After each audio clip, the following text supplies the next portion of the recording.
구속영장이 청구된 박기춘 의원의 체포동의안 처리 문제를 두고 여야의 줄다리기가 이어지고 있습니다.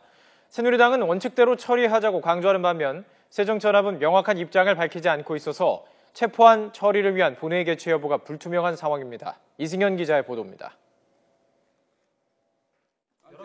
검찰이 박기춘 의원에 대해 구속영장을 청구한 지 나흘 만에 국회 본회의 보고가 이뤄졌습니다. 국회 보고를 기준으로 24시간 이후 72시간 안에 체포안 처리를 위한 무기명 투표가 이뤄져야 하는 만큼 늦어도 금요일까지는 본회의를 열어 표결해야 합니다.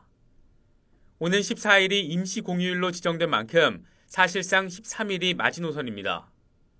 하지만 체포동의안 처리를 놓고 여야가 미묘한 입장 차이를 보이고 있어 시한까지 본회의 표결이 이뤄질지는 불투명합니다.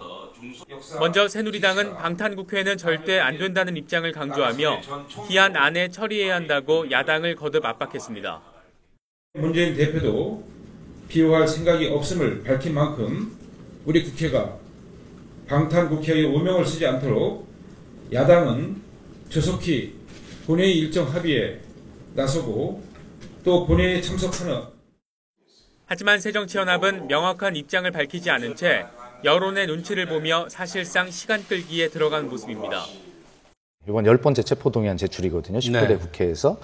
그런데 이번은 국회 본회의 일정도 잡혀져 있지 않은데 일방적으로 검찰이 국회에 체포동의안을 보냈고 국회가 알아서 본회의 일정까지 잡아라라고 통보한 것입니다. 특히 야당이 8월 임시국회 후속 의사일정 협의 전제 조건으로 국정원 현안 질의와 국정조사 협조 등을 요구한 것에 여당이 어떻게 반응할지도 변수입니다.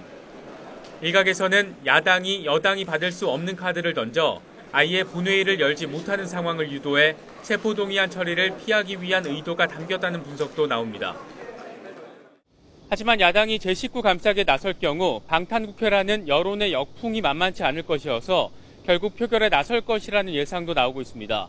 다만 탈당과 총선 불출마를 선언한 박 의원에 대한 동정론도 만만치 않아서 본회의가 열리더라도 표결에서 통과될지 여부는 예단하기 어려운 상황입니다.